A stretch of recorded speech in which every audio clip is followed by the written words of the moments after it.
ओहो सर धड्कनको हो कि भनेर कति त मसँग टिकटक बनाएर मेरो मनैको फुलटिपी सुनकै चुरा मतलब अहिलेको बच्चाहरू जुन 17 18 16 17 वर्षका उनीहरूले युट्युबमै पनि त्यतिको हेरिसकेका रहेछ त्यो film it's super hit film अझै पनि रहेछ राजेश हमाल अब of course is a great actor great personality होइन अब महानायक भन्दा पनि महादेवले भन्ने पनि हुन्छ मैले भने पनि छु महादेव त त्यो भन्दा पनि ठुलो भयो महादेवै भनेर होइन अब खडेरीको बेलामा महादेवले गङ्गाजी ल्याउनु भयो स्वर्गबाट जटामा थापेर मैले धेरैचोटि भने पनि छु यो कुरा त्यस्तै खडेरीको बेलामा राजेश हमालजीको लामो कपालले सबै कहाँबाट हाम फाल्ने घरबाट पुलमा हिँड्ने धेरै कुराहरू धेरै फिल्ममा आइसकेको थियो अनि मेरो लभ स्टोरीमा लिएँ अब दर्शकले एक्सनै खोज्ने हो कि के गर्ने भनेर 1.5-2 महिना गएपछि हेलिकप्टर हाम फाल्न आउने हेलिकप्टर ल्याउने भनेपछि निखिलले पनि गर्छु भने जब हेलिकप्टर एकदम गरेर आउँछ हलमा मैले त्यो बेलामा दर्शकहरूसँग ताली गडगडाट ए ओहो भयङ्कर होइन चाहिन्थ्यो भने जस्तो लाग्छ मलाई अलरेडी भगरागी उसलाई त्यति रेखा जस्तो होइन दुईटा हिरोहरू एक्सन टाइपका हिरोहरू रमित ढुङ्गाना र निखिल उप्रेती यसो गर्नु पनि उनीहरूलाई अप्ठ्यारो हुँदा पछि गएर के भएछ 2-4 टेक पछि त रेखा खबल पो बिगार्नु थाल्यो कि त्यो पनि रमाइलो हेर्दा अब अरूले गर्दै गर्दैन रेखा पनि बिग्रिनु थाल्यो कि ऊ त उसको हात त गइसकेको थियो उसको हात सरेर गइसक्यो चाहिँ कराइ हो पनि निखिललाई भनेर कराइ होइन निखिलले यस्तो गरेर अलि लामै गएर यस्तरी हात समातेर झ्याप्प टानेको थिएँ भाइले पनि निखिलले अरुणिमाको हातमा समाएको भए त्यो त खोलामा त्यो बाढीमा त गइहाल्छ त्यो त खस्ने बित्तिकै मरिहाल्छ नि मलाई अहिलेको लटमा चाहिँ सबभन्दा बढी मनपर्ने चाहिँ हाम्रो रामबाबु गुरुङ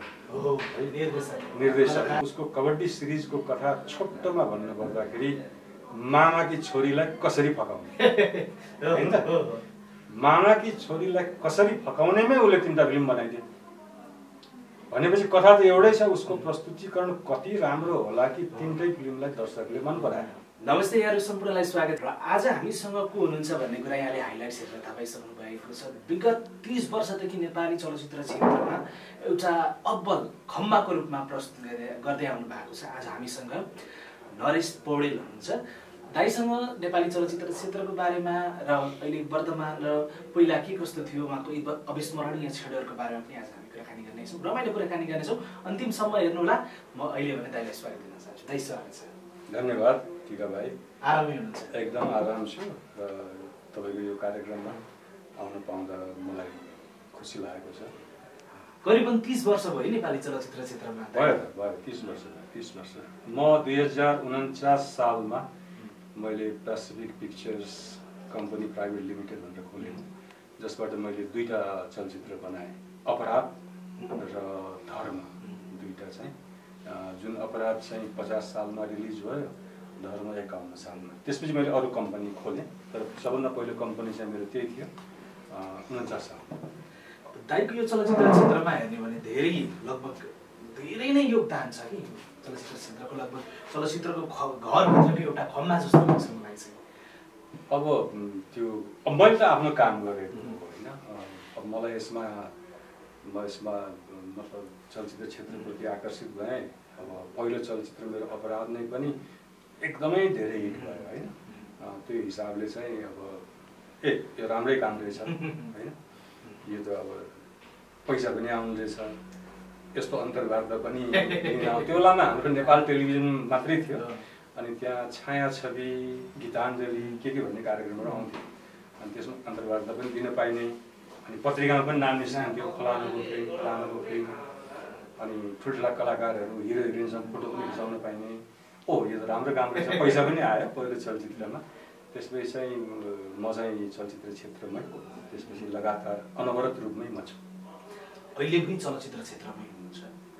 अहिले मेरो निर्माण निर्देशन नगरेको त मैले 8-10 वर्ष नै भयो होइन मेरो अन्तिम चलचित्र मैले बनाएको निर्देशन गरेको दीपशिखा थियो होइन लगभग 10 वर्ष हुन थाल्यो तर मैले अरू नयाँ आएका भाइ बहिनीहरू जुन डाइरेक्टर साहब प्रोड्युसर साहबहरू हुनुहुन्छ उहाँहरूको चलचित्रमा चाहिँ म कलाकारको रूपमा मैले धेरै चलचित्रहरू खेलेको छु अहिले पनि खेलिरहेको छु भनौँ न दसैँपछि पनि मेरो 2टा चलचित्रमा मलाई साइन गरिसकेका छ जुन बेलामा हिरो बन्नुपर्ने त्यो बेलामा मलाई क्यामेरा अगाडि जानै मन लागेन, क्यामेरा पछाडि नै म आफूलाई है यो कलाकार मलाई एक्टिङै आउँदैन भन्ने थियो। किनभने म पनि कलिलै थिएँ, 24-25 वर्षको थिएँ त्यो बेलामा। रमाइलो कुरा एउटा म सुनाउँछु। राजेश हमालले अपराधको सुटिङको बेलामा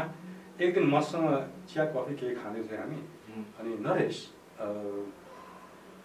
तिमीले पनि अभिनय गरेको भए हुन्थ्यो, यो चलचित्रमा तिमी नै सेकेन्ड लिडमा आएको भइहाल्थ्यो नि भने होइन भन्दाखेरि चाहिँ म एकछिन रणभुल्लमा परेँ।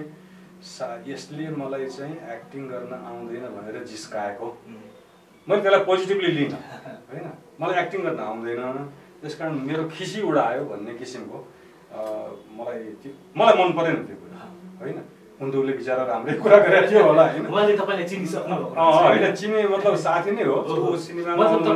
एक्टिङ तपाईँको अभिनय चाहिँ उहाँले म राम्रै थिएँ त्यो बेलामा, फेरि मान्छे होइन भर्खर भर्खर लुरे क्युट टाइपको अनुहार थियो। राजेशले नै भनेको अनि तिमी नै हिरो भइहाल्थ्यो नि भन्दाखेरि मलाई रिस उठ्यो उल्टो। मैले देखाइनँ तर म त्यहाँबाट उठेर हिँडेँ कि। अब पछि गएर अब अहिले आएर विगत 10 वर्षदेखि मैले चलचित्र निर्माण निर्देशन नगरे पनि म कलाकारको रूपमा मलाई दर्शकहरूले मन पराइरहनु भएको छ, निर्माता निर्देशकहरूले लिइरहनु भएको छ। राजेश हमालले त्यो बेलामा सही भनेको रहेछ। त्यो बेलामा म आफ्नै पैसा खर्च गरेर फिल्म बनाइरहेको थिएँ। त्यही बेलामा म हिरो नै भन्नु पर्थ्यो क्या हो जस्तो अहिले आएर महसुस हुन्छ। त्यो समय भएको थियो भने केही हुन्थ्यो, अब हिरो भनेर चिनिन्थ्यो होला होइन, तर त्यो बेलामा रहरै थिएन। दाइको फिल्म हेर्दै हेर्दै धेरै युवा युवतीहरू अहिले पनि हुनुहुन्छ, अब अहिले अधवैसे भइसक्नु होइन दाइको फिल्म हेरेर। विशेष गरी भन्ने हो भने दाइको फिल्म धड्कन, हजुर, जसले यो नेपाली चलचित्र हेर्ने कसले हेरेको छैन धड्कन होइन, नेपाली चलचित्र मन पराउने ज्यादै नै सफल चलचित्र अहिले पनि। त्यो बेलामा पनि मैले अब यो धड्कन चाहिँ 62 सालमा प्रदर्शन प्रारम्भ भएको होइन। अनि म कतिपय ठाउँमा 51 दिनका कार्यक्रमहरू थिए, म धेरै ठाउँमा जान्थेँ कलाकारहरू को कहिले लिएर। धेरै ठाउँमा मलाई दर्शकहरूले चाहिँ सर मैले 22 चोटि हेरेँ, मैले 28 चोटि हेरेँ, मैले 18 चोटि हेरेँ, मतलब 3, 4, 5 चोटि भन्दा कम हेरेको त मान्छे नै भेटिनँ मैले। र एउटा रमाइलो कुरा भन्छु कि हरेक स्टेसन, त्यो बेलामा त यस्तो युट्युब केही थिएन हाम्रो होइन, हरेक स्टेसनमा नेपालको धड्कन कम्तीमा 3 चोटि, धेरैमा 6 चोटिसम्म रिपिट रन भएर लागेको फिल्म। पैसा पनि यति धेरै आयो कि मान्छे म आफै अरे बाप्रे पैसा आएको आइसक्यो, जहाँबाट पनि पैसा हिट भएपछि त्यस्तो हुँदो रहेछ होइन। मेरो हिट फिल्महरू अरू पनि हिट थियो, अपराध हिट थियो, हिरो हिट थियो, धर्म थियो, सबै हिटै थियो फिल्महरू, तर धड्कन चाहिँ अति नै हिट भयो होइन। अनि अहिले पनि अब म अहिले पनि म सुटिङमा बाहिर गएर जान्छु होइन, सुटिङमा अब मलाई कलाकार जस्तो धेरै फिल्म खेलाएको छु, युट्युबमा देखिन्छ। अनि सरलाई हामी चिन्छौँ, नाम चाहिँ थाहा छैन भन्नु। अनि मैले मेरो नाम नरेश पौड्याल, ओहो सर धड्कनको हो कि भनेर कति त मसँग टिकटक बनाएर मेरो मनैको फुलटिपी, सुनकै चुरा, मतलब अहिलेको बच्चाहरू जुन 17, 18, 16, 17 वर्षका उनीहरूले युट्युबमै पनि त्यत्तिको हेरिसकेको रहेछ त्यो film. It's super hit film अझै पनि रहेछ, मलाई खुसी लाग्छ त्यो चाहिँ। यो चलचित्र क्षेत्रमा लगभग 30 वर्ष बिताइसक्नु भएको छ, जुन बेला दाइ आउँदा र अहिले के चेन्ज पाउनुहुन्छ? अब म त एकदम डिफल्ट किसिमले आएँ, किनभने मलाई जीवन मैले पढेको चिज पनि यहाँ नेपालमा यो थिएन। विदेशमा पनि गएर मैले पढेँ, अरू चिजहरू पढेँ, तर के भइदियो भने म तराईमा जन्मेको हुर्केको मान्छे होइन। त्यस कारण हामी कहाँ चाहिँ अब सिनेमा भनेपछि बलिउड, हिन्दी फिल्म, अमिताभ बच्चन, अब मैले कुची सुन्दाखेरि अमिताभ बच्चन टप हिरो हुनुहुन्थ्यो। अनि फिल्म भनेको बाफ अमिताभ बच्चनको फाइट डायलग यताउता, फिल्ममा बढी आकर्षित त म थिएँ, अवश्य पनि धेरै फिल्म हेरेको छु। लगभग बलिउडको अहिले भनौँ न 10 वर्ष अगाडिसम्मको सम्पूर्ण ज्ञान चाहिँ मलाई छ। म चाहिँ लगभग इन्साइक्लोपिडिया जस्तो बलिउडको होइन। त्यसपछि अब विदेश गयो, विदेशमा चाहिँ अब अरू सब्जेक्ट पढ्दा एउटा सिनेमा भन्ने सब्जेक्ट मैले लिएँ, त्यो चाहिँ एक्स्ट्रा सब्जेक्ट थियो। कसैले स्पोर्ट्स लिन्थ्यो, कसैले म्युजिक लिन्थ्यो, मैले चाहिँ सिनेमा लिएँ। त्यहाँ पढ्दाखेरि चाहिँ ओहो मैले हेरेको फिल्महरू त बलिउडको त्यस्तो होइन रहेछ, संसारको सिनेमा त कहाँ पुगिसकेको रहेछ भन्ने भयो। अब त्यहाँ इन्ट्रेस्ट भएर मैले त्यो सब्जेक्ट लिएको। तर त्यो लिँदाखेरि पनि मैले जीवनमा कहिले फिल्म बनाउनलाई, म फिल्ममा खेल्नुलाई कहिले पनि सोचेको थिइनँ। यो डिफल्ट किसिमको इन्ट्री भयो। अब इन्ट्री भएपछि यहीँको यही छु। अब त्यो बेलाको फरक चाहिँ के थियो भने अब त्यो बेलामा चाहिँ थोरै कलाकार थिए, थोरै प्राविधिक थिए। मेरो 2टा चलचित्र अपराध र धर्मको सिनेमाटोग्राफर पनि मैले बम्बईबाट लिएर आएको, एडिटर पनि बम्बईबाट लिएर आएको थिएँ मैले। त्यसकारण अब त्यो बेलाको माहौल चाहिँ सिनेमा भन्ने बित्तिकै जहाँ गए पनि स्वागत, ओहो सेटमा कसैको घरमा होइन, अर्कै किसिमको माहौल थियो। यो फिल्म बनाउने मान्छेले भन्थे होइन, मतलब ठुलो मान्छे भन्थे। हुन त हो, सिनेमा बनाउने मान्छे ठुलो मान्छे हो, किनभने सबै कुरा दिमागमा नभइकन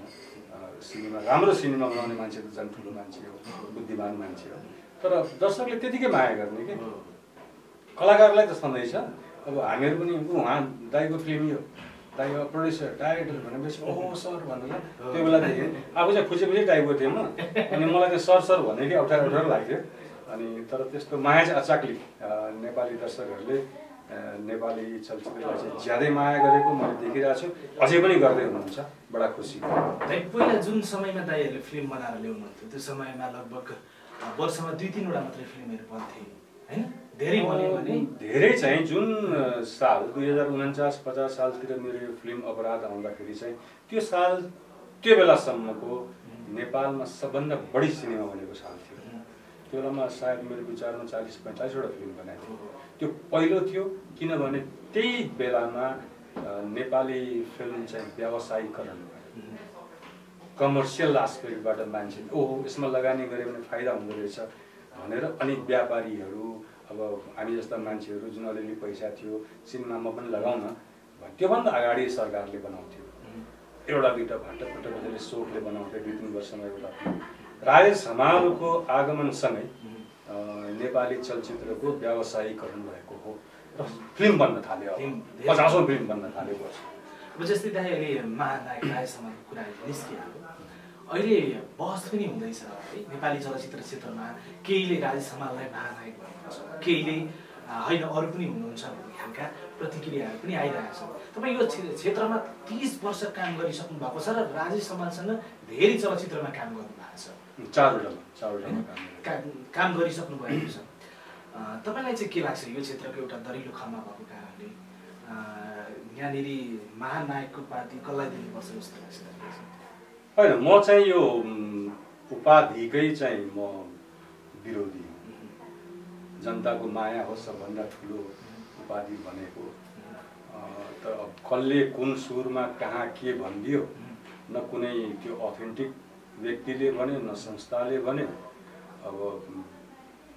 त्यतिकै महानायकको हवा आयो होइन। त्यस्तो होइन। अब बलिउडमा हलिउडमा यी कुराहरू वाहियात भन्छन् मान्छे, बेकममा मान्छेहरूले गर्ने कुराहरू कसैले गरेको पनि छैन आजसम्म। कहिलेकाहीँ कुनै बलिउडको मिडियाहरूले चाहिँ अमिताभ बच्चनलाई माया गरेर महानायक अमिताभ बच्चन भन्छन्, तर उहाँ चाहिँ अब रबर्ट डिनरोलाई भन्दैनन्, अल पचिनोलाई भन्दैनन् होइन हलिउडमा चाहिँ भनौँ न। त्यस कारण यो चिज नै म त्यति सान्दर्भिक भन्न ठान्दिनँ। तर आइ नै सकेपछि, विवादै भइसकेपछि चाहिँ नेपाली चलचित्रको व्यावसायिकरणमा, नेपाली चलचित्रको मा विभिन्न नयाँ कलाकारहरू भित्राउने, विभिन्न प्राविधिकहरू भित्राउने, धेरै फिल्ममा खेल्ने, जसले गर्दाखेरि प्राविधिक र कलाकारहरू बढ्दै गयो। जुन थियो उनीहरूले काम पाउँदै गए होइन। र निर्मातालाई एउटा आत्मविश्वास हुने कि फलानलाई लिएपछि मेरो चलचित्रले पैसा कमाउँछ या पैसा डुब्दै। त्यो हिसाबले सोच्ने हो भने राजेश हमाल अब of course is a great actor, great personality होइन। अब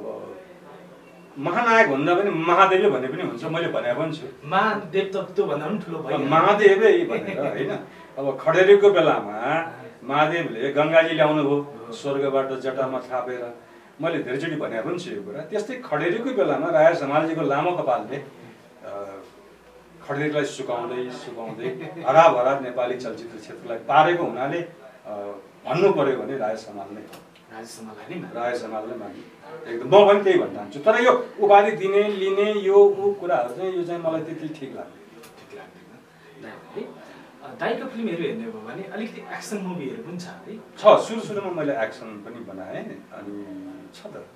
एक्सन मुभीहरू। अब धड्कनले कुरा गर्ने हो भने पनि एक्सनै छ त्यसमा त झन् अब दाइले नयाँ प्रयोग पनि ल्याउनु भएको थियो होइन होइन धड्कन त लभ स्टोरी हो लभ स्टोरी त्यसमा एक्सन पनि मिक्स छ अब कस्तो भइदियो भने अब निखिल उप्रेतीलाई लिएँ मैले निखिल उप्रेतीलाई लिएपछि चाहिँ ओहो अब सबै कहाँबाट हाम फाल्ने घरबाट पुलमा हिँड्ने धेरै कुराहरू धेरै बिउमा आइसकेको थियो अनि मेरो लभ स्टोरीमा लिएँ अब दर्शकले एक्सनै खोज्ने हो कि के गर्ने भनेर 1.5-2 महिना गएपछि हेलिकप्टर हाम फाल्न आउने हेलिकप्टर ल्याउने भनेपछि निखिलले पनि गर्छु भन्यो त्यसपछि हामीले त्यो सिक्वेन्स पनि हाल्यौँ अब अहिले हेर्दाखेरि त्यो सिक्वेन्स नहाले भए पनि हुन्थ्यो कि मेरो लभ स्टोरीमा त्यो खासै जरुरी पनि थिएन जस्तो पनि लाग्छ फेरि होइन जब हेलिकप्टर एकदम डट गरेर आउँछ हलमा मैले त्यो बेलामा दर्शकहरूसँग ताली गडगडाहट ए ओहो भयङ्कर होइन चाहिन्थ्यो भने जस्तो लाग्छ मलाई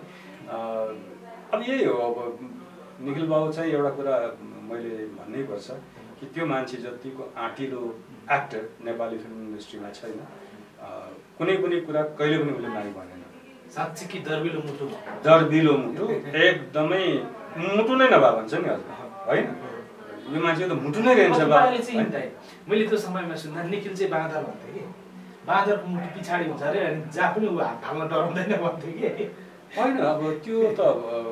होइन तर म चाहिँ मुटु नै नभएको मान्छे डरै नभएको मान्छे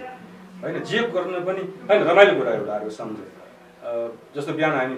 भेट हुन्थ्यो होइन अब कतिपय कुरामा चाहिँ अघिल्लो दिन सेड्युल भन्न पनि बिर्सिन्थ्यो किनभने म आफै डाइरेक्टर प्रोड्युसर होइन धड्कनको अनि त्यस कारण अब भोलि बिहान भेटेपछि के गर्ने गरौँला भनेर होइन आफ्नो युनिटसँग त म भन्थेँ कलाकारलाई थाहा हुँदैन थियो अनि अब सबै गाडीमा आइयो होइन गाडीमा आएपछि चाहिँ दाइ आज के सुटिङ भयो आज गीतको सुटिङ तिम्रो र अरुणिमाको भनेपछि निखिल बाबु चाहिँ अलि स्याड जस्तो हुने कि ठ्याक्कै उल्टो अपोजिट अरू हिरो भइदिएपछि गीत भनेपछि दङ्ग गर्ने गीतमा त पर्दामा आइरहने कुरा भयो होइन नाच्न पाइने हिरोइनसँग निखिल चाहिँ अलिक सिरियस भइकन झगडा हेर्ने कि गीत भनेपछि अनि आज के दाइ आजको सुटिङ आज एक्सन अब ऊ एकदम जोसिहाल्यो एक्टिभ निखिल उप्रेतीको त्यो कुरा चाहिँ म जहिले पनि सम्झिन्छु तर उसले गर्थ्यो बिचरा गानामा पनि हिरोइनहरूले पनि यसो गरौँ दाइ उसो गरौँ दाइ भनेपछि बल्ल बल्ल तर निखिल जति एक्सनमा तगडा डान्समा चाहिँ अलिक कम जस्तो लाग्छ होइन ऊ त अब एक्सन किङ नै एक्सन किङ त्यसमा त शङ्कै छैन डान्समा पनि उसको प्रयास राम्रो छ रमाइलो कुरा धड्कनकै त्यो 4 जनाको गीत छ नाच्छ यो मन किन अनि त्यहाँ चाहिँ म त आफ्नो प्रोडक्सनको काममा भोलि कहाँ सुटिङ गर्ने म भइरहेको थिएँ बसन्त श्रेष्ठ दाइ यसो हात हल्लाउँदै रिसाउँदै आउनुभयो म डाक्टर सर दाइ के कस्तो कस्तो कलाकारहरू नाच्नै आउँदैन ए के अब म गएर गाली चली पनि गरेँ तिम्रो मेरो यहाँ त्यो बेलामा त क्यान हुन्थ्यो नि क्यानमा कहिले जान्थ्यो ए राम्रोसँग गर भनेको अब त्यहाँ नाच्नु जाने जन्म रेखा थापा मात्रै होइन अरूले भगेर कि उसलाई त्यति रेखा जस्तो होइन अब दुईवटा हिरोहरू एक्सन टाइपको हिरोहरू रमित ढुङ्गाना र निखिल उप्रेती यसो यसो गर्नु पनि उनीहरूलाई अप्ठ्यारो हुँदा पछि गएर के भएछ 2-4 टेक पछि त रेखा थापाले पो बिगार्नु थाल्यो कि त्यो पनि रमाइलो हेर्दा अब अरूले गर्दै गर्दैन रेखा पनि बिग्रिनु थाल्यो कि अब त यो धड्कन फिल्मकै कुरा गरौँ होइन यसको प्रत्येक गीत त्यस्तै हिट छ होइन नाच्छ यो मन किन भनेर मलाई अलिकति त्यतिखेर हेर्दाखेरि दर्शकले दिएको प्रतिक्रिया त्यो गीतमा नाच्छ यो मन किन भने बगरमा सुटिङ छ गीत नाच्दाखेरि त्यहाँनिर रेखा चाहिँ यता रमितको अङ्गालोमा हुनुपर्ने त्यहाँनिर अलिकति चेन्ज भएको पाइन्छ कि त्यो झुकिएको हो कि के हो त त्यो मैले त्यो सर्ट जुन लास्टको सर्ट हो लगभग 2nd 3rd लास्टमा त्यसमा चाहिँ मैले बसन्त दाइलाई के भने बसन्त दाइ यसमा चाहिँ अब यिनीहरू नाच्दैछन् एउटै सुरुमा आएर अरुणिमा रमितसँग आलो मार्छे रेखा निखिलसँग आलो मार्छे यसो हेरेको होइन रहेछ भनेपछि फेरि आफ्नो आफ्नो जोडीमा जान्छन् यो एउटा सर्ट चाहिँ राख्नु भनेको त्यो इन्जोय गरे दर्शकले होइन त्यो नोटिस गरे प्राय मजाले हेर्ने त्यो चाहिँ एकदम जानिकन त्यो मैले अझ भन्नै लगाएर मैले भनेर बसन्त दाइलाई यो सर्ट चाहिँ राख्नु त यो सायद दर्शकलाई रमाइलो लाग्ला भनेको रमाइलो पनि लाग्यो होला अब कति रमाइलो भन्ने कुरा त मैले कुरा निकालेको दाइ यो अब चलचित्रहरू बगिरहेका छन् अहिले नयाँ जति पनि चलचित्र क्षेत्रमा आएका छन् डाइरेक्टरहरू कलाकारहरू उहाँहरूले चाहिँ अलिकति पुरानो जो नेपाली चलचित्र क्षेत्रलाई लिएर यहाँसम्म आउनु भएको छ कतिले चाहिँ भन्ने गर्नुहुन्छ उहाँहरूले खासै त्यति रेस्पेक्ट नगरेको हो कि भन्ने कुराहरू पनि आउँछ। अनि यसमा चाहिँ कस्तो छ भने अब बाहिर जस्तो म अब अरूको त मलाई थाहा छैन, मसँगै बाहिर अहिलेका निर्माता निर्देशकहरू, निर्माता त के भन्नु हजुर, निर्देशकहरूको कुरा गरेको होइन, उनीहरूले मसँग भेट्दाखेरि त राम्रै रेस्पेक्ट गरेर दाइ सर सबै, म अब कतिपय नयाँ डाइरेक्टरसँग खेल्न पनि गइरहेको छु नि त, फेरि एकदम राम्रो रेस्पेक्ट छ, सबै आदर सम्मान जे चाहियो। म त सिनियर मोस्ट हो, कुनै जमाना थियो म सबभन्दा जुनियर मोस्ट थिएँ होइन। निरसाजी एकचोटि हात मिलाउँदाखेरि नै मलाई 1 हप्तासम्म दङदास परेको मान्छे। अनि अब अहिले चाहिँ म सबभन्दा सिनियर भएछु, युनिटमा पनि म सबभन्दा सिनियर नै छु प्रायः छु। त्यो सबै चिज छ, तर अब एउटा दुईवटा फिल्म चलेपछिको जोसमा चाहिँ केही निर्देशक भाइहरू चाहिँ अलिक बढी कुरा गर्न थाल्नु भएको पनि मैले देखेँ, युट्युबहरूमा आइरहन्छ होइन। त्यस्तो चाहिँ नगरेको हुन्थ्यो जस्तो मलाई लाग्छ, किनभने जग नेपाली चलचित्रको तुलसी घिमिरे, प्रकाश थापा, अब हाम्रो फेरि यादव खरेल, चेतन कार्कीजीहरूले राख्नुभयो होइन, त्यो जग बनाउनु भयो उहाँहरूले, जहाँ हामी जस्तो नयाँ केटाकेटी मान्छेलाई फिल्म बनाउन प्रोत्साहन गर्नुभयो उहाँहरूले। अनि हामीहरूले आएर अलिकति गाह्रो माथि उठायो होला। अब अहिले आएको जुन जेनेरेसन छ त्यो भाइ बहिनीहरूले त्यसमा अब हामी यसो झ्यालझ्याल हाल्नु, ढोका हाल्नु भन्नुपर्छ जस्तो मलाई लाग्छ। तर कहिलेकाहीँ अब त्यो जोसमा होस् हुँदैन। मेरो फिल्म हिट हो, अब यहाँ 10, 15, 20वटा फिल्म सुपरहिट दिएका मान्छेहरू चिप्लाएर बसिरहेछन् होइन। जम्मा जम्मी एउटा या दुईवटा फिल्म हिट भएपछि म सर्वज्ञान सम्पन्न भन्ने अहमता जुन देखेको छु त्यो चाहिँ गलत कुरा हो। राज कपुरजीलाई ठुलो एक्टर, डाइरेक्टर, प्रोड्युसर उहाँ बिरामी हुनुहुन्थ्यो, व्हिल चेयरमा हुनुहुन्थ्यो, उहाँलाई दादा साहब फाल्के अवार्ड राष्ट्रपतिले दिनुपर्ने, उहाँ सिटबाट उठ्न सक्नु भएन, राष्ट्रपति आफै मञ्चबाट आएर, भारतीय राष्ट्रपति आएर उहाँलाई त्यो लगाइदिनु। दादा साहब फाल्के अवार्ड भनेको सबभन्दा ठुलो अवार्ड बलिउडको। त्यो बेलामा राज साहब चाहिँ कम बोल्ने, बिरामी हुनुहुन्थ्यो, उहाँले एउटै कुरा भन्नुभयो, आज मैले यत्रो ठुलो अवार्ड पाएँ, सर्वश्रेष्ठ अवार्ड, तर मलाई अहिले पनि लाग्छ मैले फिल्म मेकिङको, सिनेमा मेकिङको एबिसिडी पनि राम्रोसँग जानेको छैन। त्यो महानता होइन, त्यो महानता अब त्यो भनेपछि त कुरै सकियो होइन। त्यो महानता अब अहिले एउटा दुईवटा फिल्म हिट भएकाहरूलाई म चाहिँ एकदमै सर्वज्ञान सम्पन्न, सर्वगुण सम्पन्न भनेको, तर एउटा दुईवटा फिल्म हिट भयो त्यसपछि फेरि सबै फ्लप भयो होइन। अहमताले मान्छेलाई बिगार्छ। कतिपय कलाकारहरू पनि छन् नेपाली फिल्ममा थिए जो चाहिँ एउटा दुईवटा फिल्म सुपरहिट भएपछि भैमाना भाँडामा गए बिचरा बिग्रे। त्यो त्यो हिट जुन हुन्छ नि मान्छे, त्यसलाई सम्हाल्न गाह्रो छ कुनै पनि क्षेत्रमा, सिनेमा मात्रै होइन। मान्छेले आफूलाई सम्हाल्न, आफू हिट भइसकेपछि नाम दाम पैसा सबै कमाइसकेपछि त्यसलाई सम्हाल्न गाह्रो छ। अब त्यसैको उपर जस्तो लाग्छ मलाई। तर नयाँ आउने जेनेरेसनले चाहिँ त्यसो नभनिदिए राम्रो हुन्छ जस्तो मलाई लाग्छ। नभए फेरि तपाईँहरू पनि एउटा दुईवटा आइटम डान्समा नाच्दै फेरि थन्किनुपर्छ के भन्छ दाइ। अब जस्तै आफ्नो चलचित्रको गीतहरू काहीँ बजेको सुन्दा कस्तो लाग्छ? मलाई बडा रमाइलो लाग्छ। कतिपय गीतहरू त मैले आफै लेखेको पनि छु होइन। अनि अहिले पनि कुनै कार्यक्रमहरूमा, अहिले टिकटकमा म पनि भर्खरै जोइन भएको छु। किन अहिले सोधेको भने अहिले हामी यहाँ अन्तर्वार्ता गरिरहेको छौँ, बाहिर तपाईँको गीतमा टिकटक बनिरहेको छ कि तिम्रो मनेको फुल टिपी? त्यस्तो मैले पनि सुनेँ। अनि बडा रमाइलो। मैले त कतिपय देखेको ठाउँमा चाहिँ अझ thank you very much, thank you so much कि मेरो गीतमा चाहिँ तपाईँले यस्तो गर्नुभएको छ भनेर अङ्ग्रेजीमा अलिक सजिलो हुन्छ मलाई लेख्नु। अनि लेखेको छु र रेस्पोन्स पनि राम्रो आएको छ। हो सर, हामीलाई थाहा थिएन सरको गीत हो, बन्दैछ टिकटक बन्दैछ। अनि सायद मलाई चिनेर पनि होला। अहिले यो टिकटकमा नि तपाईँको फिल्म धडकनको धेरै गीतहरू पनि अहिले दर्शकहरूले फेरि गरिरहेको। म भर्खर जोइन भएको अनि मैले देखि पनि रहेको छु हो। एकदम त्यो मेरो मनेको फुल टिपी चाहिँ छ, अनि त्यो झुटो रहेछ भन्ने एउटा स्याड सङ छ, त्यो पनि धेरै बजिरहेछ। सुनकै चुरा होइन, नाच्छ मन पनि छ, सबै 4वटा गीत हो मैले देखेको छु। फिल्म हिट हुनको लागि गीत सङ्गीतको कतिको ठुलो महत्त्व? एकदमै। हाम्रो देशमा अब हलिउडको त कुरै नगर, हलिउडमा त गीत सङ्गीतै हुँदैन कि म्युजिकल फिल्म बनाउनु पऱ्यो। गीत सङ्गीत मात्रै भएको फिल्म पनि छ। त्यस्ता फिल्महरूले चाहिँ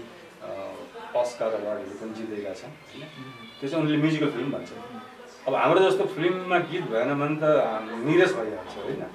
त्यो रमाइलो हुँदैन। त्यस कारण गीत एकदमै महत्त्वपूर्ण कुरा छ। सङ्गीत राम्रो गीत सङ्गीतले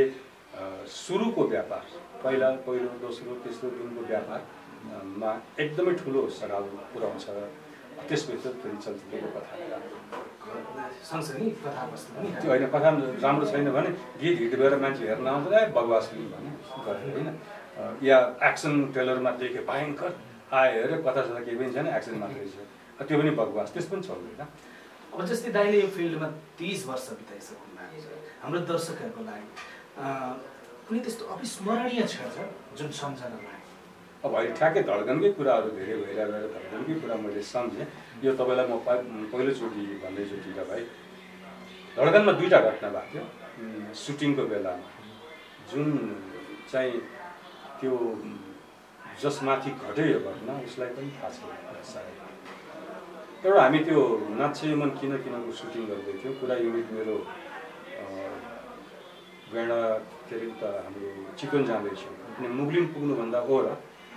बसन्त श्रेष्ठ दाई मेरो कोरियोग्राफर डान्स डाइरेक्टर, उहाँले चाहिँ त्यो एउटा ढुङ्गामाथि चाहिँ त्यो आर्मीको ड्रेस लगाएको छ कि केटीहरूले सबै त्यो पाइन्ट चाहिँ त्यो बेलामा फेरि माओवादीको जगजगी, यसको जगजगी, आर्मीको जगजगी दुनियाँ थियो नि। अनि आर्मीले ब्यान्ड गराएको छ कि अब त्यही लुगा हालिएछ कि आर्मी, त्यो त देख्लान् भन्ने पनि टेन्सन भयो। अनि त्यो ढुङ्गामा सुटिङ थियो, कस्तो भइदियो भने निखिल र अरुणिमाको एउटा सर्ट, त्यो अरुणिमाले यस्तो टोपी झिकेर निखिलको यहाँ काँधमा खुट्टा यस्तै राख्थ्यो कि त्यो ड्रेसमा, स्याट्टै अरुणिमा चिप्ली। अब त्यो बाढी आइरहेको थियो त्यो सिडीमा होइन, अब चिप्ली होइन, चिप्लीको म त हेरिरहेको छु नि, मरिसायो भनेर मैले भने। अब त्यो चिप्लिसकेको थिएँ, निखिलले स्याट्टै गरेर हाल्छ है। म त अब एक त हिरोइन मर्ली भन्ने चिन्ता भयो, मर्याबे फिल्म त मेरो गयो हिरोइनै मर्याबे भन्ने टाइपको पनि भयो होइन। अनि म त एकदमै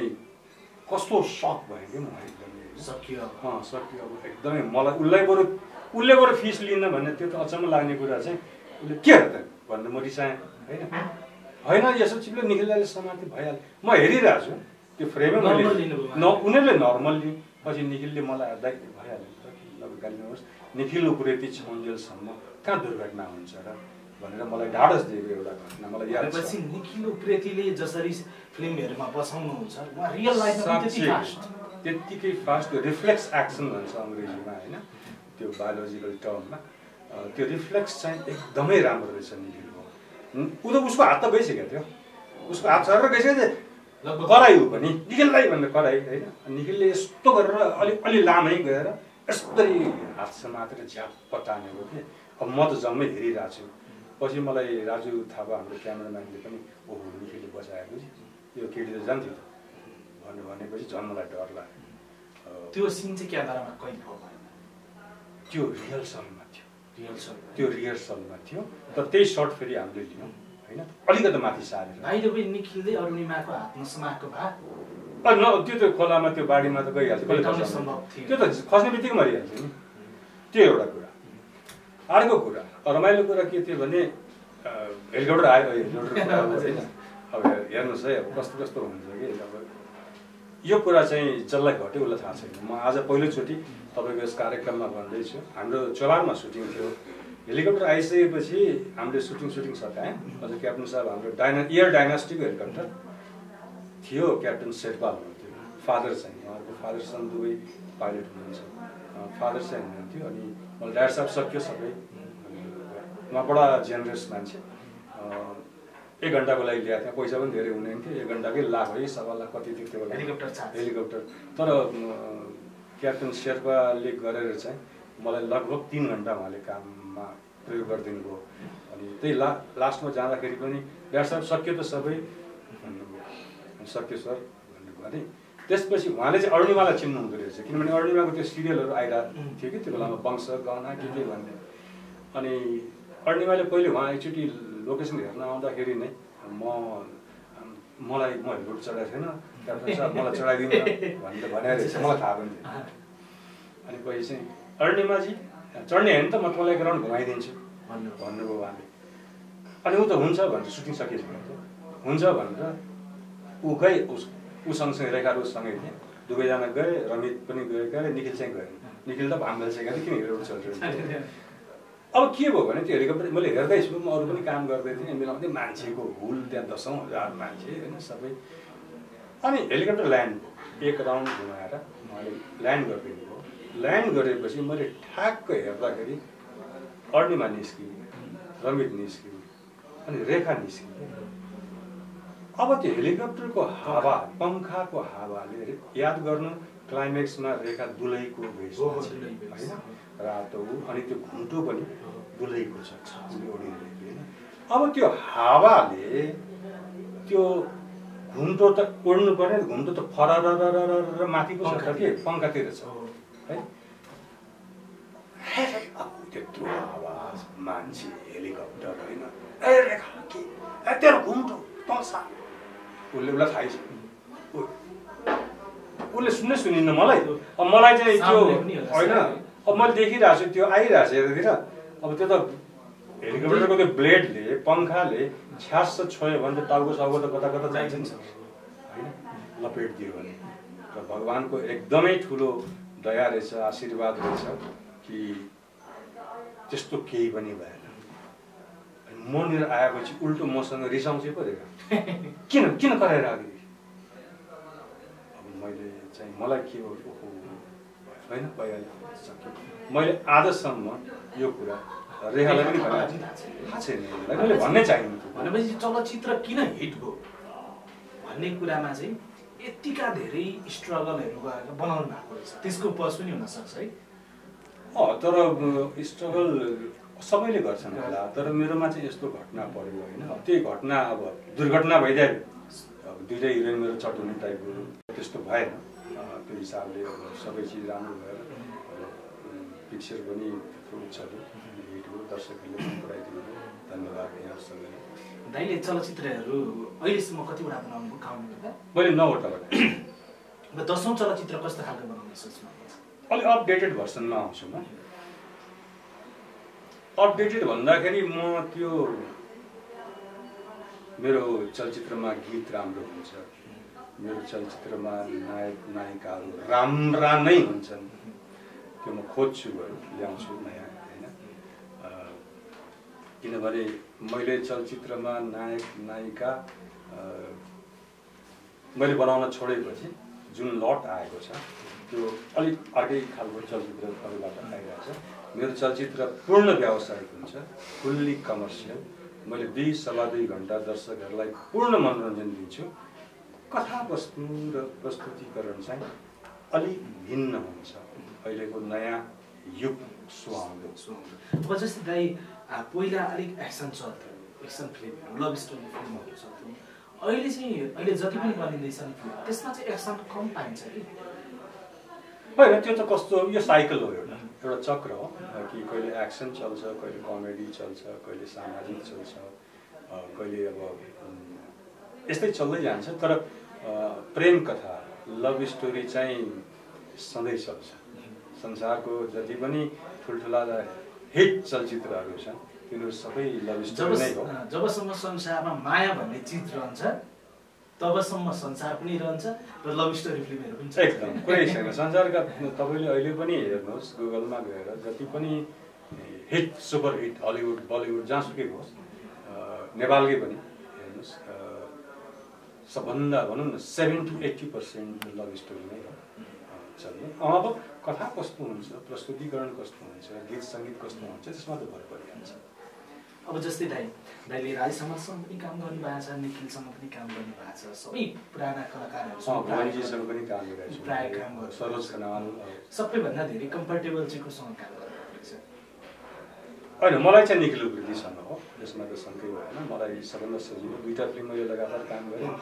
निखिलसँग धड्कन र अभिमन्यु मलाई बडा सजिलो मसँग चाहिँ हिरोमा अब नायिकाहरूमा मलाई नायिकाहरू त सबै सजिलै थियो हौ मलाई पहिलेदेखि नै मैले अब कृष्टि मैनाली मेनुला मानन्दर त्यसपछि आएर गौरी मल्ल होइन त्यसपछि आएर अझ विघ्ना थापा चुनौतीमा विघ्ना होइन अनि त्यसपछि अब रेखा अरुणिमा त अब मैले नै ल्याएको भयो कम्फर्टेबल बरु उनीहरूसँग गाह्रो हो कि छिनछिनमा रिसाइरहनु है अरूहरू चाहिँ अलि त्यो धक मान्थे यिनीहरू चाहिँ अब आफ्नै होम प्रडक्सन जस्तो भयो नि त उनीहरू यो भएन सर ऊ भएन सर भन्ने चाहिँ यिनीहरू बढी थियो कतिपयले चाहिँ अब दाइ यो इन्डस्ट्रीमा लामो समय बसेर धेरै कलाकारसँग काम गर्नुभएको जस्तै त्यो समयमा चाहिँ हिरोइन बन्न चाहिँ अलिक गाह्रो थियो वा डाइरेक्टरहरू लगाएर जो फिल्म बनाउने टिमसँग चाहिँ अलिकति कम्प्रोमाइज गर्नुपर्छ अरे भन्ने खालका कुराहरू आउँथ्यो मलाई लाग्दैन एटलिस्ट मेरोमा थियो अब अरूमा पनि थिएन होला जस्तो लाग्छ मलाई के थियो भने त्यो बेलामा सबभन्दा पहिलो प्रि रिक्विजिट भन्छ हाम्रो होइन पहिलो कन्डिसन राम्रै चाहिँ हुनु पर्यो हिरोइन त राम्रै नै हुनु पर्यो अब अहिलेको जस्तो ठिकै हिरोइनलाई पनि राम्रै बनाउने चलन थियो हिरोइन राम्रै नै हुनु पर्थ्यो कतिलाई मेकअपले झनै बढी राम्रै बनाउनु होइन र मैले ल्याएको कलाकारहरूमा हिरोइनहरूमा चाहिँ म हेर्दाखेरि चाहिँ त्यसले हाँसेको राम्रो छ त्यसको स्माइल राम्रो छ हाँस्दाखेरि जतिसुकै मान्छे राम्रो होस् हाँस्दाखेरि नराम्रो देखियो भने म हुँदैन त्यो भन्ने या ठिकै भए पनि हाँस्दाखेरि बडा राम्रो देखियो भने चाहिँ म चाहिँ यो हुन्छ भने जस्तो मलाई लाग्थ्यो स्माइल राम्रो हुनु पऱ्यो हिरोइनको भन्ने चाहिँ हाँस्दाखेरि सुहाउनु पऱ्यो होइन उसको अनुहारमा त्यो पनि एउटा कन्डिसन थियो मेरो मुख्य अरू त मान्छे राम्रै हुनु पऱ्यो अब त्यस्तो कम्प्रोमाइजको अब होला अब अरूको पनि थाहा छैन त्यो चाहिँ मलाई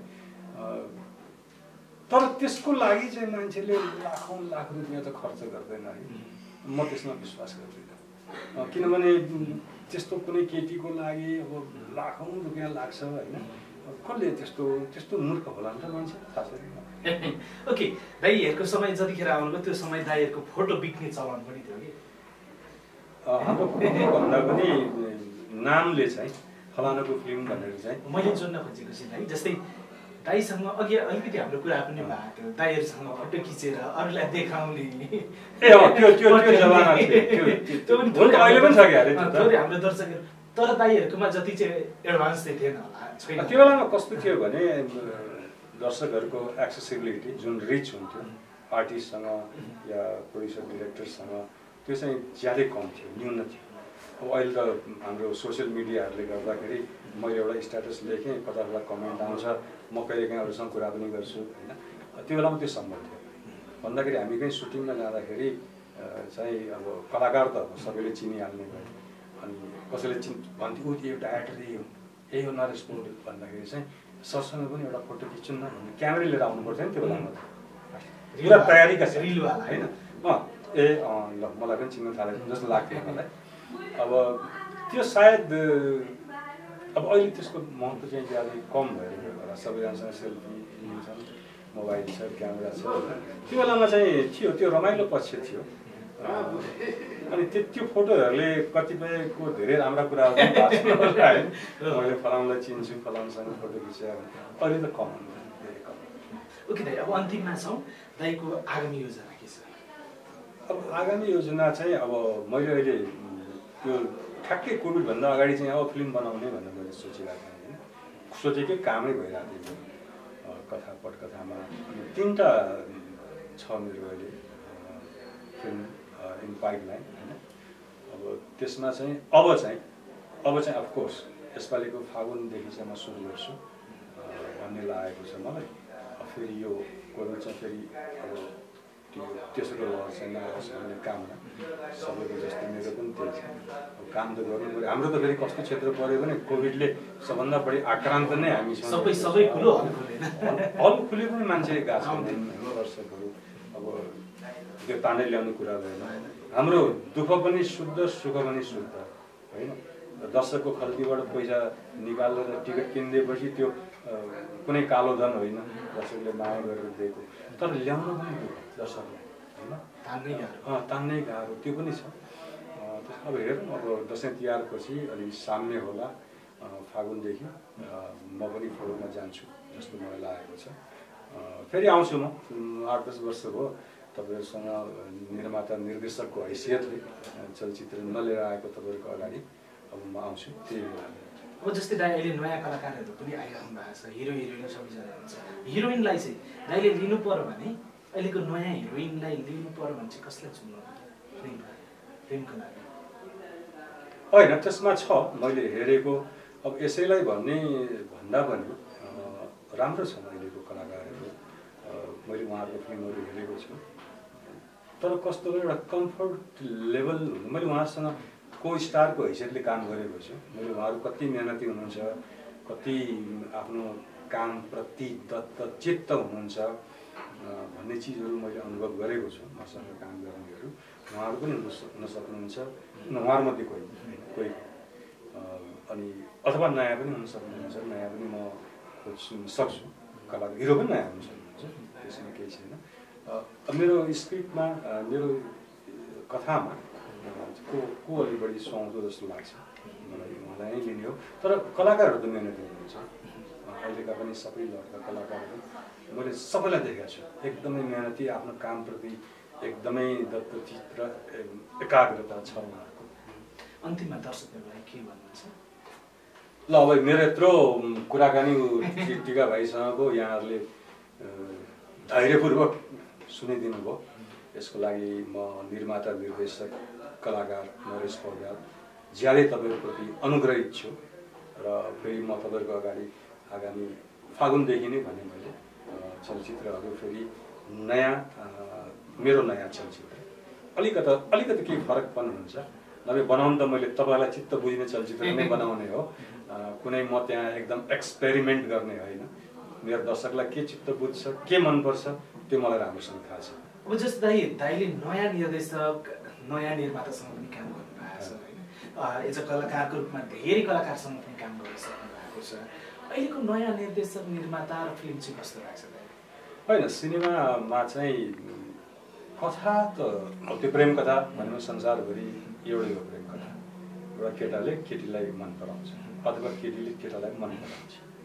त्यसलाई तिनीहरूको भेट कसरी हुन्छ संसारभरिमा अहिले 50,000 प्रेम कथाका फिल्महरू बन्यो होला त्यसमा 50,000 तरिका भएर नि त हिरोले हिरोइन भेट्ने होइन त अनि त्यो हिरोले हिरोइन भेट्ने अब हाम्रोमा चाहिँ पहिले अब साइकलै लड्थ्यो ठोकेर किताबै खस्थ्यो त्यस्तो मात्रै हुँदैन आजकल धेरै नौलो किसिमको सोच लिएर कथा त त्यही हो प्रस्तुति चाहिँ केही फरक हिसाबले अहिले नयाँ भाइ बहिनीहरू आउनु भएको छ तर के हो भने अहम चाहिँ राख्नु भएन अहमता हुनु भएन एउटा दुईवटा फिल्म चल्यो भने त्यो लाटोको खुट्टा बाटोमा परेर होइन त्यो जसको पनि चल्छ होइन त्यसकारण त्यो नै मेरो एकदम अल्टिमेट पोइन्ट यही हो मै सर्वगुण सम्पन्न ज्ञानी हुँ भन्ने सोच राख्नु भएन नयाँ लटमा चाहिँ राम्रो हुनुहुन्छ अहिले भर्खर मैले प्रेमगञ्ज भन्ने चलचित्रमा काम गरेको छु र क्यारेक्टर मेरो राम्रो छ गाउँले क्यारेक्टर त्यसमा पनि डाइरेक्टर साहब राम्रो हुनुहुन्छ एकदमै नयाँ सोच सहितको आउनु भएको छ मलाई एकदमै खुसी लाग्यो त्यो चलचित्रमा काम गरेर त्यसकारण अब छन् अरूहरू पनि तर कस्तो अहमता मलाई अहिलेको लटमा चाहिँ सबभन्दा बढी मनपर्ने चाहिँ हाम्रो रामबाबु गुरुङ निर्देशक कलाकार पनि ऊ राम्रो छ होइन रामबाबु गुरुङ र मैले ग्याङ्स्टर ब्लुज भन्ने सिनेमामा काम गरेको छु सँगै म चाहिँ डन के राणाजी साहजी के भन्छ डिएसपी पुलिसको के यस्तै छ होइन उसले मलाई गोली हानेर मारेको के यस्तै छ रामबाबु गुरुङ चाहिँ मलाई मनपर्छ किनभने त्यो कबड्डी सिरिज मलाई मनपर्छ बडा सिम्पल लभ स्टोरी होइन र रामबाबु गुरुङ मनपर्ने कारण चाहिँ के हो भने एउटा सानो कथा छ उसको कबड्डी सिरिजको कथा छोटोमा भन्नुपर्दाखेरि मामाकी छोरीलाई कसरी फकाउने होइन त मामाकी छोरीलाई कसरी फकाउनेमै उसले 3टा फिल्म बनाइदियो भनेपछि कथा त एउटै छ उसको प्रस्तुतिकरण कति राम्रो होला कि 3टै फिल्मलाई दर्शकले मन परायो एकदम कथा केही पनि छैन नौलो कथा केही पनि केही छैन मामाकी छोरीलाई कसरी फकाउने होइन भन्दाखेरि उसको सृजनात्मक क्षमता चाहिँ मलाई मनपर्छ ऊ सृजनात्मक छ क्रिएटिभ डाइरेक्टर हो त्यो मनपर्छ अब अरू पनि छन् तर जतिसुकै हिट भए पनि जे भए पनि आफ्नो धरती आफ्नो धरातल चाहिँ छोड्नु हुन्न किनभने हाम्रो क्षेत्रमा चाहिँ एउटा दुईटा फिल्म हिट हुने बित्तिकै मैले सम्पूर्ण कुरा जाने भने जस्तो भयो त्यो होइन 2टा फिल्म चलेन भने तपाईँलाई कसैले नमस्कार पनि गर्दैन तपाईँ हिँड्ने बाटोबाट मुन्टो बटाएर हिँड्छ होइन त्यो कलाकार होस् चाहे प्राविधिक होस् निर्देशक होस् निर्माता होस् कसैले मान्छे नै गन्दैन नि त्यस कारण मान्छे गनाउनको लागि आफ्नो व्यवहार बोली सदाचार विचार सबै चिज राम्रो हुनु पर्यो। आफूले अरूलाई कसरी व्यवहार गरिन्छ भन्ने कुराहरू चाहिँ आफूले सोच्नु पर्यो सबभन्दा पहिला। यहाँ कुनै एकदम नेम फेम पैसाको ले मान्छेलाई चिनाउँदैन। तपाईँ कति विनयशीलता छ तपाईँमा, तपाईँ कति कर्तव्यनिष्ठ हुनुहुन्छ, तपाईँले अरूलाई कति माया गर्नुहुन्छ, त्यसमा हो मान्छेको पहिचान। पैसा त आज भोलि छैन, नाम आज छ भोलि छैन होइन, तर मान्छेले सम्झिनु पर्यो मरुन्जेलसम्म पनि यो मान्छे असल थियो, यो मान्छे ठुलो थियो होइन, यो मान्छे असल थियो भनेर सम्झोस् भन्ने विचार चाहिँ हरेक चलचित्रकर्मीले राख्नुपर्छ। अब दाइसँग कुराकानी गर्दा दाइको कुनै एउटा फिल्मको डायलग सुन्नु। अब यसमा चाहिँ टिका भाइ के छ भने म कस्तो कलाकार गरेँ भने मलाई डायलग बोल्नलाई चाहिँ मेकअपै गर्नुपर्ने, लाइट त बलिरहेछ, मेकअपै गर्नुपर्ने, क्यामेरा पनि छ, गेटअप पनि आउनुपर्ने होइन, त्यो चाहिँ मलाई धेरै लाग्छ। जङ्गेको त्यो मलाई मनपर्छ एउटा डायलग, यहाँको कानुन पनि मै हुँ, अदालत पनि मै हुँ, फैसला पनि मेरै हुन्छ। दाइले देखेर नि कुनै बेला त कुनैमा नेगेटिभ रोल पनि हुन्छ होइन, धेरैमा बेला नेगेटिभ छ। म मान्छे नेगेटिभ देखिन्छु जुङ्गा पालेर होला होइन, कतिको डराउँछन् दाइ होइन, धेरैले मलाई भनेको छ। अस्ति त्यो प्रेमगञ्जको सुटिङमा पनि त्यो कोची कलाकारहरू छन्, अनि म त अब रमाइलो गरेर होइन, अनि सरलाई चाहिँ देखेर कस्तो डर लागेको सुरुमा त सेटमा, यहाँ आउनुभयो एकदम मन नपरेको त्यस्तो हुँदो थियो, इम्प्रेसन छ। अनि म चाहिँ उनीहरूसँग जिस्किने यताउता गरेपछि हो सर त अर्कै हुनुहुँदो रहेछ। अब त्यो नेगेटिभ गर्ने मान्छेहरू म मात्रै होइन, सबै। अब सुनिल थापाजी त्यत्रो ठुलो भिलेन होइन, ज्यादै रमाइलो मान्छे छ, मेरो त मित्र पनि हो, सँगै बस्दाखेरि त्यस्तो लाग्दैन होइन, चिने जानेपछि फिल्मले नि फिल्ममा जस्तो क्यारेक्टर गरिन्छ नि दर्शकले पनि त्यस्तै रूपमा लिइदिनुहुन्छ जस्तो लाग्थ्यो। त्यो कलाकारको सफलता हो, त्यो कलाकारको सफलता हो, किनभने उसले त्यो नेगेटिभ क्यारेक्टर गरिरहेछ होइन, नेगेटिभ क्यारेक्टर गरेपछि दर्शकले त्यसलाई साँच्चै भन्ठान्नु भएछ होइन त, त्यो चाहिँ ठुलो सफलता हो। मैले त्यो भूमिका चाहिँ गजब गरेछु होइन, गजबले निभाएछु। अब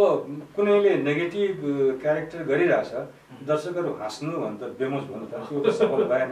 डर हुनुपर्छ नेगेटिभ क्यारेक्टर गर्दाखेरि, त्यो कलाकारको सफलता हो।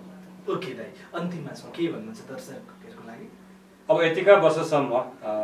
म नेपाली चलचित्र क्षेत्रमा म निर्माता निर्देशक कलाकार नरेश पौड्याल तपाईँहरूकै मायाले आजसम्म यहीँ छु। अब चाँडै नै म फेरि फागुन चैत भनौँ न, फागुन चैतदेखि चाहिँ म पनि फेरि करिब 10 वर्षपछि निर्माता निर्देशक लेखकको हैसियतमा तपाईँहरूको सामुन्ने फेरि आउँदैछु। अलिक नयाँ भर्सनको। अब मैले अहिले भनिसकेँ मेरो कमर्सियल हुन्छ, गीत राम्रो हुन्छ, हिरो हिरोइन राम्रा हुन्छन्, त्यो त सबै छँदैछ। म अलिक प्रस्तुतिकरण फरक अलिकति केही नयाँ कथावस्तुमा चलचित्रहरू लिएर आउँदैछु। अब यहाँहरूको माया त्यो बेलामा पनि त्यतिकै रहनेछ भन्ने मलाई पूर्ण विश्वास होइन। ल अब अहिले दसैँको मौसम छ, सबैलाई विजयादशमीको हार्दिक मङ्गलमय शुभकामना। अब रमाइलोको मौसम चलिरहेको छ, अब शुभ दीपावली तिहारको पनि सबैलाई हार्दिक मङ्गलमय शुभकामना र दाइलाई पनि शुभकामना दिँदै यो दाइको अत्यन्तै महत्त्वपूर्ण समय र यो एउटा माहौल मिलाइदिनु भयो, दाइलाई पनि धेरै धेरै धन्यवाद। धन्यवाद टिकाजी, तपाईँको युनिट प्राविधिक भाइहरू सबैलाई मेरो पनि शुभकामना सहित धन्यवाद। Thank you so much. Thank you.